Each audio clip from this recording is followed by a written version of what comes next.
Buenas tardes. That was unfortunately the only thing I'm going to say in Spanish.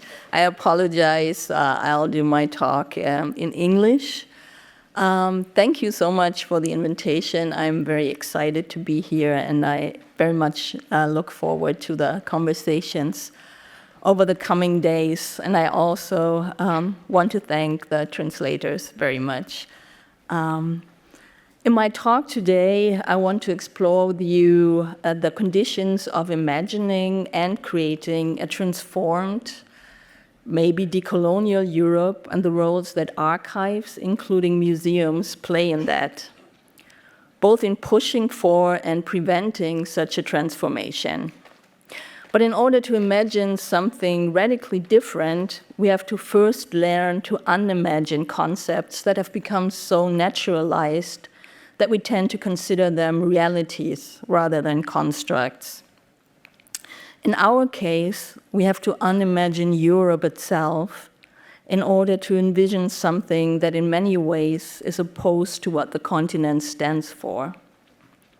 What Europe represents today and has since early modernity is a global order fundamentally built on a binary model that necessarily first creates a clear division between white Christian Europe and its others, denying the historical reality of intersection, exchange, and commonality, and then associates Europe with worthiness and defines its others as unworthy, including unworthy of the very right to live. Europe as a concept collapses without this colonial framework. So Europe, not as a material space, not its inhabitants, not its thought transitions, but Europe as a concept needs to be dismantled to achieve decoloniality here and globally. I'm not primarily interested in deconstructing Europe, though, but in reconstructing it in a way that is indeed transformed and transformative. Here I take inspiration from those Europeans who have long been building alternative models of being European out of pure necessity, since they were, and often still are, excluded from Europe as it currently imagines itself. So I will first talk briefly about this imaginary Europe and why this fantasy needs to be dismantled, and how intersectional and decolonial archives can point us in the right direction. And then I end with a digital archive of Black Europe as an example of a potentially transformative archive. Starting point of all attempts at transforming Europe has to be its imaginary whiteness and its dependence on structural racism, evident today again in the rise of right-wing movements. Europe diverges from the US model of racialization in ways that tend to be misread, especially in Europe itself, as the absence of race as a relevant social and political category. So it bears repeating that the idea of races was created in Europe. It is not that Europe is naturally inhabited by white people. It is not that scientists at a certain point decided to map out the distribution of races across the globe. It is that the concept of races was invented in Europe to the advantage of Europe. Race and racism are global structural principles of modernity. They originated from Europe and have permeated every part of the world under its influence. The age of colonialism, the so-called age of discovery, started with the Reconquista, the physical expulsion of Muslims and Jews from Spain, and their ideological expulsion from Europeanness. The Europe that set out to submit the world could not be one that was racially and religiously diverse. The process of constructing Europe as white started within its borders, immediately creating internal racialized others, Jews and Muslims as mentioned, but the clearest example might be the treatment of the Roma people, the quintessential European minority of color who continue to face extreme violence, poverty, and exclusion, while being nearly completely absent as a recognized presence in contemporary Europe. Instead, they are framed as not only coming from another non-European space, but another time, Every nation has its version of the story of an idealized European part full of dangerous yet romantic gypsies that erases the true 500-year history of enslavement and genocide of Roma. Roma have been in Europe longer than Europeans have been in the Americas, but they have been racialized throughout this period as not, or at least not properly European. And yet there's hardly any theorization of this century-long process of racist exclusion. Rather, the idea of a structural racism that shapes European societies is inherent to almost wholesale, it's inherent to them rather than a sporadic reaction to behaviors of racialized others, has been rejected almost wholesale by continental European scholars, policymakers, media, and white progressive activists. Instead, attempts to point to the ongoing relevance of race for European identity formations, usually by activists and scholars of color, are still framed as enforcing an Americanized political correctness meant to silence necessary critiques of migrant communities and their supposed innate sexism, anti-Semitism, and homophobia. The concerted rewriting of European 20th century history after the end of the Cold War combined post-fascist and post-socialist narratives into a Western capitalist success story. Absent, however, was a third legacy in dire need of reassessment: Europe's colonial past.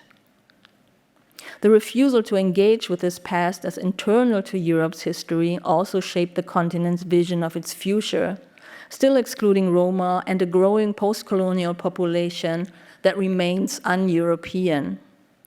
In order to understand why this externalization of racialized groups is so central to supposedly colorblind Europe, it is necessary to ask how the colonial past manifests itself in the post-colonial metropolis and how it impacts the positionality of communities of color, which brings us to museums and archives more general.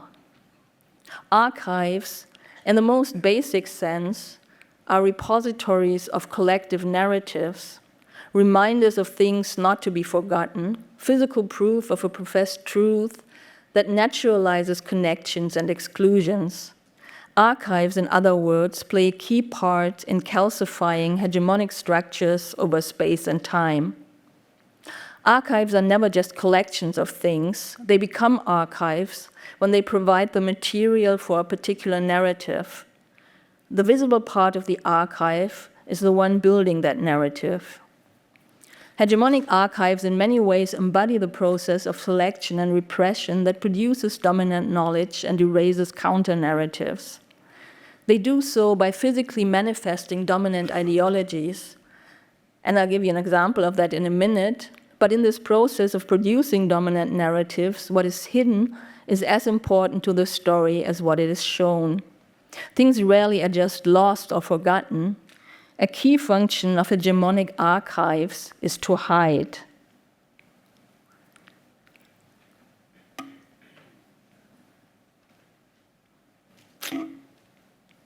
There you go.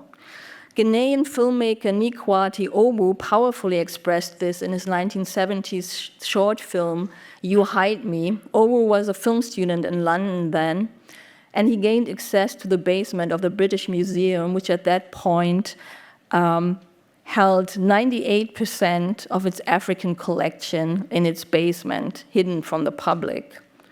Uwu convinced the administrators to let him film in the basement by claiming that the goal of his film was to document the service the museum was doing to the world by preserving the art. And he still had to pay £500 for one day in the archive. So in the basement, he filmed the thousands of West African artifacts purposefully hidden away there. The artifacts, stolen from their creators and kept in cultural isolation for decades or centuries, over time lost their narrative function. So they cannot simply be returned and all is well. The damage of cultural genocide is often irreversible. And it remains a structural part of Western modernity built on universalism. The supposed ability to connect, explain everything is the foundation of modern knowledge production as we understand it. Everything is put into relation, but importantly, this is a necessarily unequal relation in which Europe and what it stands for is always central and superior. European modernity tied space to time in a hierarchical model that by default centers white Christian Europe as both the here and the now. Stuart Hall, in The West and the Rest, argued that the West is a concept, a language for imagining a set of complex stories, ideas, historical events, and social relationships. This concept forces our thinking into a rigid binary that creates an intersecting set of hierarchical dichotomies: archaic, modern, primitive, civilized, nature, culture, body, mind, female, male, native, settler, black, white, and so on. These connected binaries spatialize time by creating a linear progression from past to present that invariably places Europe as the here and now and others as the then and there, which in phase denies them, as Johannes Fabian observed, exactly the co-evilness that modernity supposedly produced. Far from being logical or linear, colonial modernity naturalizes deeply absurd notions of time. To give just one example, relating back to Owu's intervention, the illogical but naturalized claim that Africa still exists in the Stone Age, in line with Hegel's assessment of Africa as the continent without history. Africa, this implies, has been static while Europe rapidly progresses.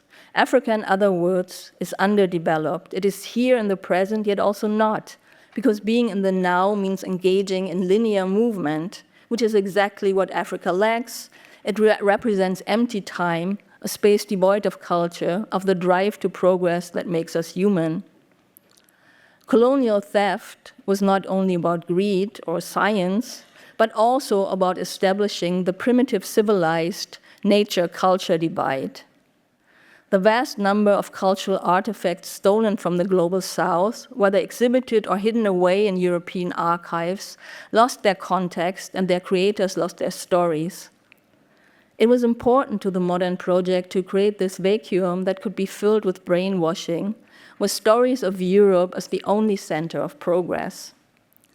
Stolen art, taking from the collective archive of colonized peoples, fed the story that only Europeans produce great art and great civilizations. And paradoxically, this narrative even holds when the stolen artifacts are exhibited in Europe. Rather than countering the colonial narrative of the cultural and racial inferiority of the global south, the stolen art is claimed by Europe as part of a world heritage that belongs to all of us, but mostly to Europe as the perfect incarnation of humankind. A striking example of this is Berlin's Museum Island in the city center, right on the former East-West divide, a UNESCO World Heritage Site and one of the city's major tourist destinations. It houses 5 state-funded museums: the Old National Gallery, which presents 19th century European art, the Bode Museum, featuring Byzantine art. The Old Museum focuses on Greek and Roman antiquity. The New Museum houses a collection of ancient Egyptian art, including the Nefertiti bust, currently valued at around 315 million euro, and the Pergamon Museum, home to Islamic and Near Eastern art, including the Ishtar Gate, entrance to the ancient city of Babylon. The vast majority of the more than 1 million annual visitors to the island are drawn to the latter 2 museums. In 2015, at the height of the so-called refugee crisis, which brought nearly 1 million people, mostly from Syria, Iraq, and Afghanistan, to Germany, the 5 museums and the German Historical Museum started an initiative titled Multaka, Museum as Meeting Point, Refugees as Guides in Berlin Museums, which offered free tours in Arabic to refugees from Iraq and Syria, Tours given by guides who had been refugees themselves, and the project still exists. It's very successful, won various awards, and has expanded to other cities, both in Germany and in other parts of Europe. In 2015, the museums defined the project goals as follows. The Syrian and Iraqi artifacts exhibited in the museum are outstanding testaments to the history of humanity. Through experiencing the appreciation which the museum shows to these cultural objects from their homelands, we hope to strengthen their self-esteem and promote the confident and constructive introduction of the refugees into our society.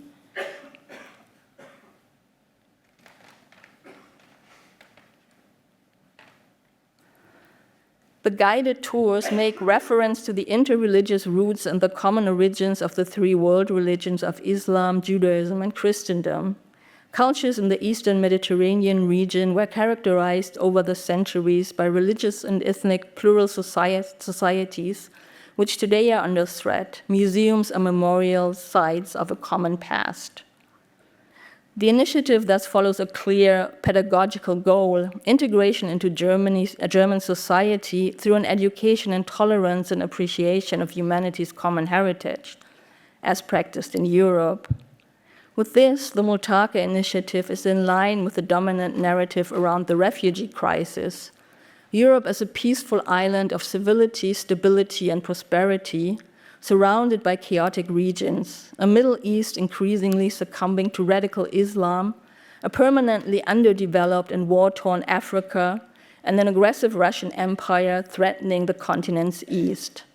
The crises originating in these regions, the story goes, suddenly and unexpectedly reached Europe, which is being pulled into it and needs to find imminent solutions to overwhelming challenges, as it so often had to do in the course of world history, and does so again through the Multaka project, teaching Muslim refugees about peaceful coexistence.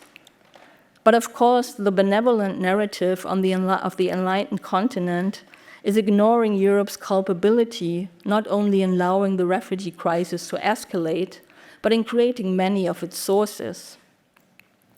The Multaka project received massive and massively positive media responses, almost all featuring tours in the Pergamon Museum with the Ishtar Gate as the favorite backdrop.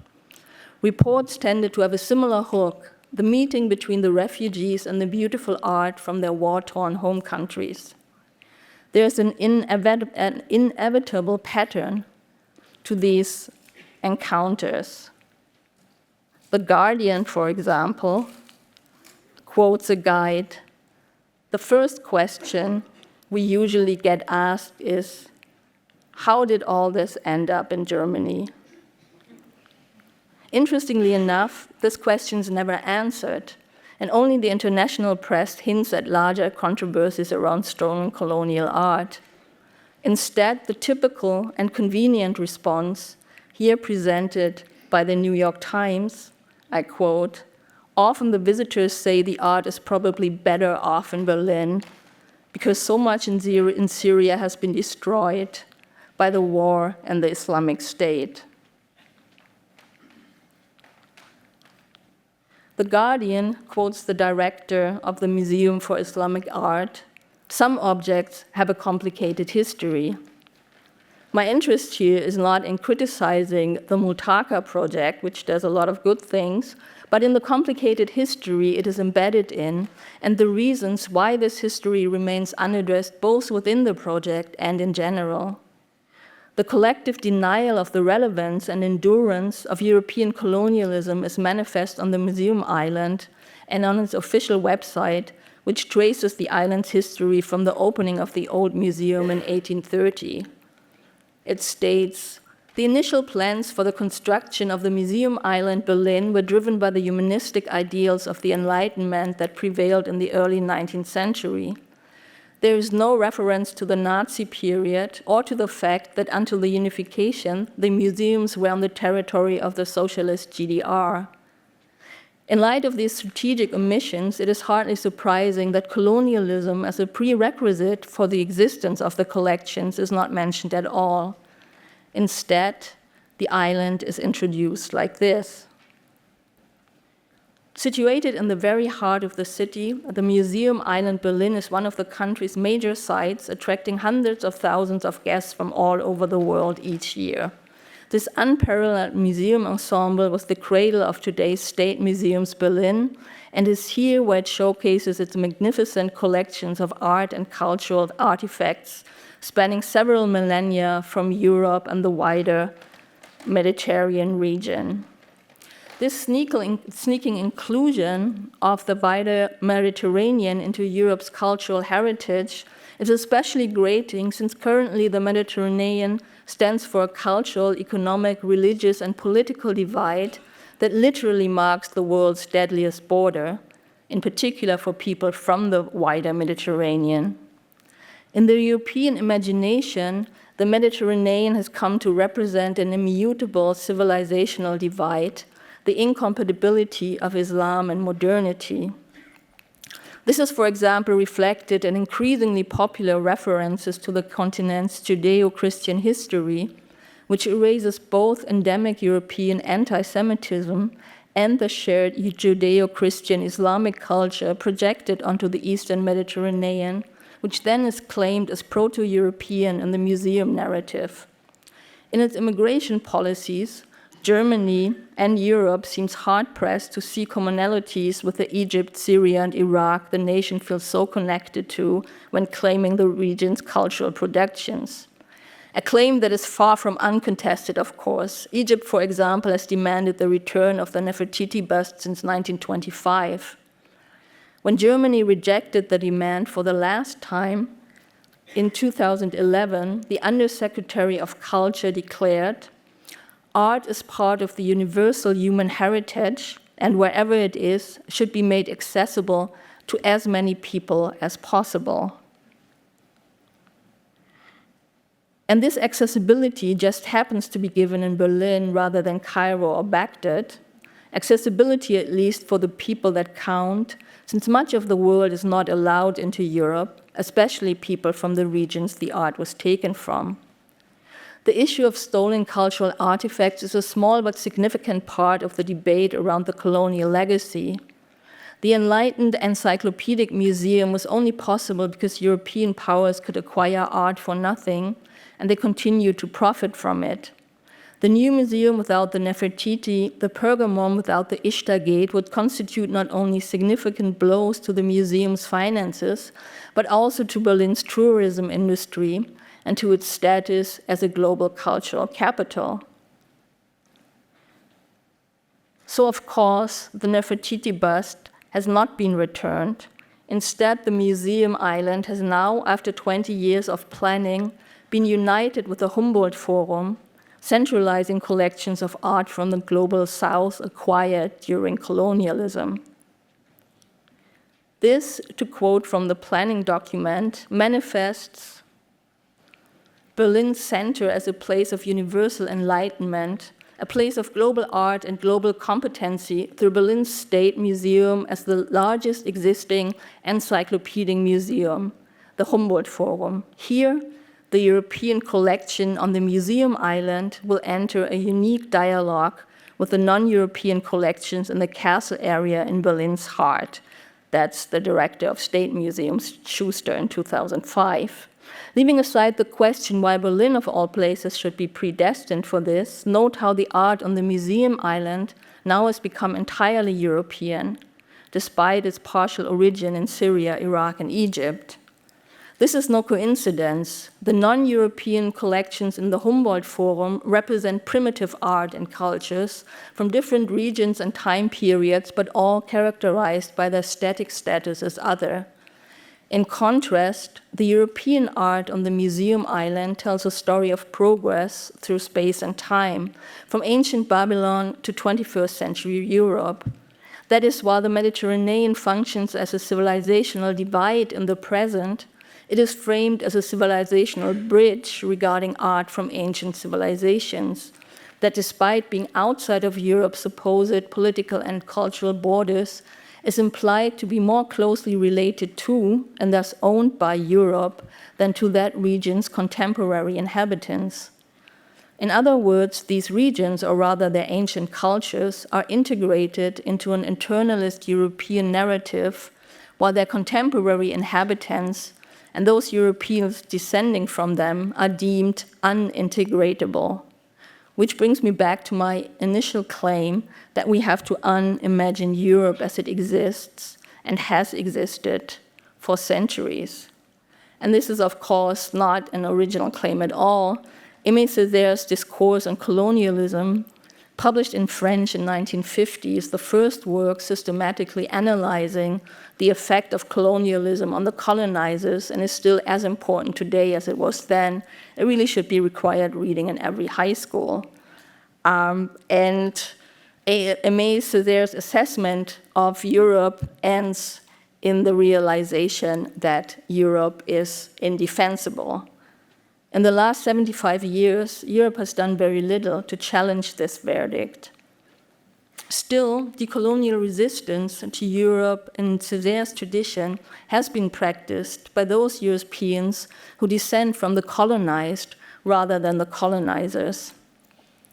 I've always been most interested in forms of resistance practicing what I call queering ethnicity. That is a strategy of resistance not working towards resolving contradictory positionalities such as European and Muslim or European and Black, but instead using them, embracing instability and inauthenticity as the foundation of a radically transformed Europe. I see this potential most realized in the art and activism of feminist, queer, and trans people of color, who do not usually find structures they can simply inhabit, but have to create or reappropriate them. The experience of always being out of place in the nation, community, family, or organizing spaces produces locally grounded space-making as a necessary strategy of survival, be it in temporarily occupying and claiming hostile or indifferent spaces, or through excavating a local genealogy of QT BIPOC activism that continues to be excluded from the archives, even those devoted to representing suppressed histories. This queer reclaiming often takes place across space and time through translocal connections or the reclaiming of ancestors outside of the reproductive logic of heteropatriarchy.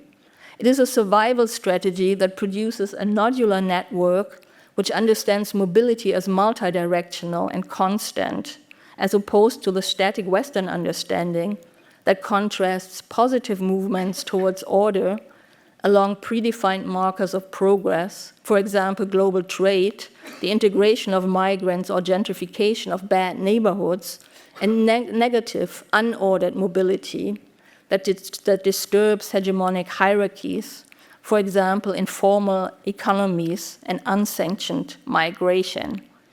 Multidirectional mobility brings me to queer space-time, which is in the title of my talk and which I plan to talk about, but I won't, both out of time reasons, but also because this concept seems a bit abstract, especially in English. So if you're interested in that, I'm happy to say more about that in the Q&A, but for now, the queer feminist trans activism that I described for me is the source of the idea of transformative archives, which exist within and bring into being this queer space-time, which challenges the supposedly logical timeline of colonial modernity.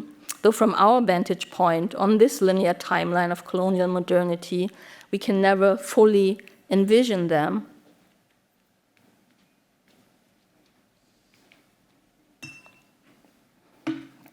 Yet, to quote Audre Lorde, these archives could form the quality of the light within which we predicate our hopes and dreams towards survival and change, first made into language, then into idea, then into more tangible action. I find myself increasingly preoccupied with this question of tangible action. How can we create and maintain accessible transformative archives? How can we create an infrastructure to connect, share, and grow them? And how can we use hegemonic resources to do so without becoming indebted to hegemonic logics? All these questions remain open for me, but it's exactly this openness in this process, the occasional confusion about where we are going, that characterizes the transformative archives. So I would like to end with an attempt at practicing the unknown, the digital archive of Black Europe. As I have hopefully shown, I do not believe a model of inclusion of marginalized knowledges into the European master narrative is viable, as the system itself is fundamentally based on the exclusion of these knowledges. Nonetheless, I believe it is possible to use the tools and resources of dominant institutions to create what US abolitionist activists following Austrian and French philosopher André Gorz call non-reformist reforms, that is, strategies of working within the system, not aimed at bettering, but at dismantling it. The Berlin and Yale-based intersectional Black European Studies Collective is an example of this, aimed at establishing the first academic Black Studies program in continental Europe. It was officially founded in 2022, but is the result of 3 decades of Black queer feminist activisms. The co-founders of the project, Maisha Auma, Dennis Bergwall-Cardwell, Katja Kinder, Peggy Pischer, and myself, have been working together in various constellations since the 1980s. A long history that reflects that resistance to structures of oppression and exclusion often comes from those whose stories remain marginal in all contexts. And it reflects an understanding of queer and feminist as materialist terms of intersectional analysis, identifying processes of constructing normative and non-normative behaviors in populations, and actively working towards radical equity. Invest was founded on an understanding of Black studies that necessarily rejects the separation of academia and activism, honoring the work of scholar activists both inside and outside of academia, grounded in a commitment to community and to knowledge production by and for racialized communities. This is a difficult line to walk, especially when based at an imperial institution like Yale, which offers both plentiful resources and an unwavering commitment to keeping things as they are. The Yale-based, but not Yale-owned, digital project of unarchiving Black knowledge is centered on making community knowledge accessible to communities. Its conception as a digital archive addresses the challenges posed by the transnational and multilingual formation of the African diaspora in Europe and elsewhere, on the one hand, and by the marginalizing of Black knowledge production in European societies, including institutions like museums and universities on the other. An archive that is based in cyberspace, not untethered, but not indebted to any institution, might offer a transitional space towards transformation. One urgent goal of Invest is to start digitizing physical archives of Black Europe before they are lost forever. Black European history reaches back centuries, but the archival collection and representation of this history is often reflective of historical violence. This is obvious in ongoing struggles around the return of stolen African art and, more disturbingly, the return of human remains routinely collected and exhibited in the 18th, 19th, and 20th centuries across the continent. In Berlin museums alone, there are still thousands of African skulls and other remains. Some Black Europeans, such as Angelo Soliman, who died in Vienna in 1796, were mummified and exhibited after their deaths. In other words, the relationship between archives, museums, and universities on the one hand and Black Europeans on the other is more than fraught. While Black Europeans and Africans were turned into scientific specimens, their own cultural and intellectual production was not deemed worthy of collecting. Black archives often precariously housed in underfunded community centers, or more often in private homes and basements. A major motivation for the digitizing project is to document these invaluable sources before they are lost forever. We started this with a pilot project in the summer of 2023. Students and activists from Yale and Berlin digitized Black feminist archives housed in the Berlin Community Center, EOTO. Students also created a multilingual manual and curricular tools to disseminate through various networks. This will allow students and community activists in locations across Europe to begin their own digitizing projects, for which often nothing more than a smartphone is needed. The archive is unique in that it allows users to upload materials from anywhere local collections are situated. The goal is to build a translocal community archive that will both facilitate the digitization of physical documents and allow for a mapping of sites of knowledge production and archiving across Europe.